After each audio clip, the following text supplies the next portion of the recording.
Hello મિત્રો, આપણે આગળ વિડીયો 1માં વાતાવરણના દબાણ સુધી ચર્ચા કરી ગયા. હવે આપણે પવનો વિશે જાણીશું. કે પવનો પૃથ્વીની આજુબાજુ વિતરાઈને આવેલી ક્ષિતિજ સમાંતર ગતિ કરતી હવાને આપણે પવન કહીએ છીએ. કે પવનોના મુખ્ય 3 પ્રકાર હોય છે. કે કયા? કે પહેલું છે કાયમી પવનો, મોસમી પવનો અને ત્રીજું દૈનિક અથવા સ્થાનિક પવનો. પૃથ્વીની સપાટીના કેટલાક વિસ્તારોમાં 12 માસ નિશ્ચિત દિશામાં પવનો વાય છે. આ પવનોને આપણે કાયમી પવનો કહીએ છીએ. કાયમી પવનોમાં વ્યાપારી, પશ્ચિમિયા પવનો અને ધ્રુવીય પવનોનો પણ સમાવેશ થાય છે. ત્રીજું હવે છે કાયમી મોસમ કે ઋતુ પ્રમાણે દિશા બદલતા પવનોને આપણે મોસમી પવનો કહીએ છીએ. કે ભારત છે, શ્રીલંકા, મ્યાનમાર, બાંગ્લાદેશ, પાકિસ્તાન વગેરે દેશોમાં મોસમી પવનોના દેશો કહીએ છીએ. ઉનાળામાં નૈઋત્યના મોસમી પવનો અને શિયાળામાં ઈશાની મોસમી પવનો વાય છે. પૃથ્વી સપાટીના કેટલાક પ્રદેશોમાં દરરોજ કે થોડા સમય માટે હવાના દબાણમાં ફેરફાર થાય છે. પરિણામે પવનો ઉત્પન્ન થાય છે.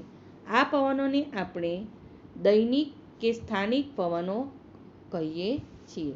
દરિયાઈ જમીનની લહેરો, પર્વત અને ખીણની લહેરો, લૂ અને શીતલહેર દૈનિક કે સ્થાનિક પવનો છે.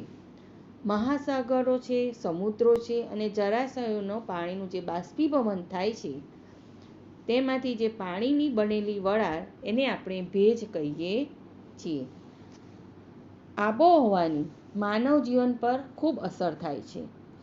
જેમ કે વધુ વરસાદવાળા પ્રદેશોમાં ઘરોના છાપરા તીવ્ર ઢોળાવવાળા, જ્યારે ઓછા વરસાદવાળા પ્રદેશના મકાનો ઓછા ઢોળાવવાળા અને સપાટ છાપરાવાળા હોય છે. જે તે પ્રદેશના લોકો પોતાને ત્યાં થતા ખેતી પાકોને ખોરાકમાં લે છે. જે તે પ્રદેશમાં વધુ ઠંડી પડે છે ત્યાં લોકો આખું શરીર ઢંકાય તેવી ઊની વસ્ત્રો પહેરે છે. જ્યારે કે ગરમ આબોહવા ધરાવતા પ્રદેશોમાં લોકો સુતરાઉ અને ખુલ્લા વસ્ત્રો પહેરે છે. ગરમ અને રણ પ્રદેશ જેવા પ્રદેશોમાં લોકો સતત ઉડતી રેતી સામે રક્ષણ મેળવવા માટે રૂમાલ અને માથે કપડું વીંટે છે. ગરમ અને ભેજવાળી આબોહવાવાળા પ્રદેશોમાં લોકો સ્વભાવે આળસુ હોય છે. જ્યારે સમશીતોષ્ણ કટિબંધના પ્રદેશોમાં લોકો મહેનતુ હોય છે. લોકો મોટાભાગે આબોહવા પ્રમાણે ઉત્સવો ઉજવતા હોય છે. હવે આપણે આગળ જોઈશું કુદરતી વનસ્પતિ અને પ્રાણીસૃષ્ટિ. કુદરતી વનસ્પતિની વૃદ્ધિનો આધાર જમીન, તાપમાન અને ભેજ પર રહેલો છે. આ ઉપરાંત પણ જમીનનો ઢોળાવ અને માટીની ઊંડાઈ કે માટીના થરની જાડાઈ પણ કુદરતી વનસ્પતિની વૃદ્ધિને અસર કરે છે. કુદરતી વનસ્પતિને 3 ભાગમાં વહેંચવામાં આવે છે. પહેલું એક છે જંગલો, બીજું છે ઘાસના મેદાનો અને ત્રીજું છે કાંટાળી વનસ્પતિ અને ઝાડી ઝાખરા. કુદરતી વનસ્પતિઓના પ્રકારોમાં ફેરફારનું મુખ્ય કારણ આબોહવા હોય છે. કે ઉષ્ણકટિબંધીય 12 માસ લીલા જંગલોના વૃક્ષોના પાંદડા ક્યારેય એકસાથે ખરતા નથી. ત્યાંના વૃક્ષો 12 માસ લીલા રહે છે. એટલા માટે તેને 12 માસના લીલા જંગલો કહેવામાં આવે છે. કે એવા જંગલો ક્યાં આગળ, એવા વૃક્ષોના નામ શું છે? કે ઉષ્ણકટિબંધીય 12 માસ લીલા જંગલોમાં રોઝવુડ, અબનુસ, મેહગની, રબર વગેરે વૃક્ષો જોવા મળે છે. ભારતમાં અંદમાન નિકોબાર દ્વીપસમૂહોમાં આ પ્રકારના જંગલો આવેલા છે. ઉષ્ણકટિબંધીય ખરાવ જંગલોના પ્રદેશમાં આબોહવા ગરમ હોય છે, પરંતુ વરસાદ ઓછો પડે છે.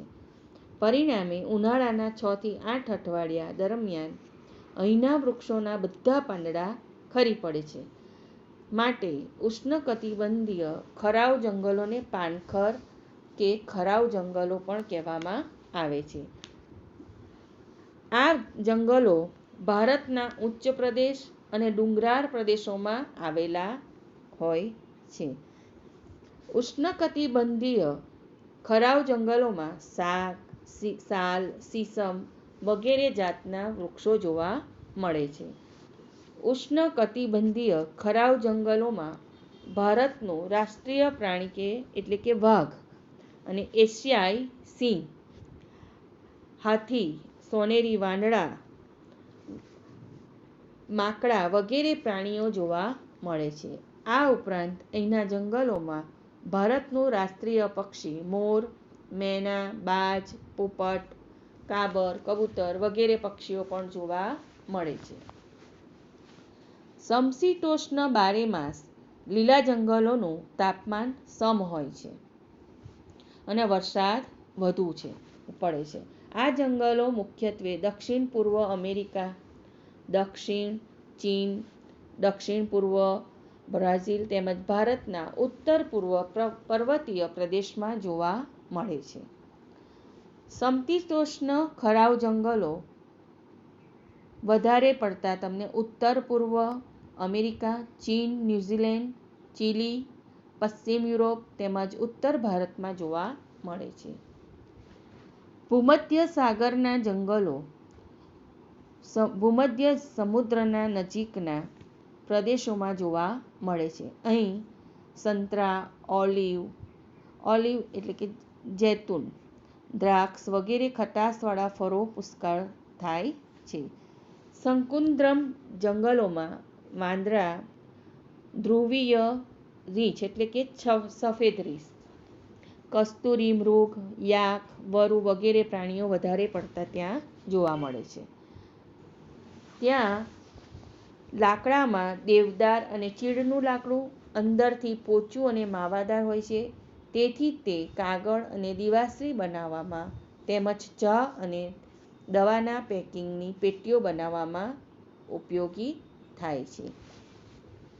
ઉષ્ણકટિબંધીય ઊંચા ઘાસના મેદાનોમાં હાથી, ઝીબ્રા, જીરાફ, હરણ, કાંગારૂ, દીપડા વગેરે પ્રાણીઓ જોવા મળે છે. સમશીતોષ્ણ કટિબંધના ઘાસના મેદાનોમાં જંગલી ભેંસ, બાયસન અને કારિયાર જેવા પ્રાણીઓ જોવા મળે છે. રણ પ્રદેશની આબોહવા ગરમ અને શુષ્ક એટલે કે સૂકી હોય છે. રણ પ્રદેશોમાં મુખ્યત્વે બોરડી, ઠોર, બાવળ, ખીજડો વગેરે વનસ્પતિઓ જોવા મળે છે. આબોહવા સાથે અનુકૂળ સાધવા માટે અહીંની વનસ્પતિઓની છાલ પર કાંટા હોય છે. દુનિયામાં અજોડ ગણાતું ઘુડખર પ્રાણી ગુજરાતના કચ્છના નાના રણમાં જોવા મળે છે. ગુજરાતના કચ્છના મોટા રણમાં કાદવ કીચડવાળા વિસ્તારમાં સુરખાબ પક્ષીઓ પણ આવેલા હોય છે. અહીં શિયાળામાં યાયાવર પક્ષીઓ પણ આવે છે. આ પ્રદેશમાં સાપ અને વીંછી પણ જોવા મળે છે. પર્વતની ઊંચાઈવાળા પ્રદેશમાં ઠંડી અને શુષ્ક આબોહવા હોય છે. અહીં ટૂંકી ઘાસ અને ઝાડી ઝાખરા થાય છે. હિમાલય અને લદ્દાખમાં આ વનસ્પતિ જોવા મળે છે. અહીં હિમ, દીપડા, ચિત્તા, પાંડા વગેરે પ્રાણીઓ જોવા મળે છે. ને કાશ્મીરમાં પશ્ચિમનો બકરી જોવા મળે છે. અહીંયા આપણો પાઠ પૂર્ણ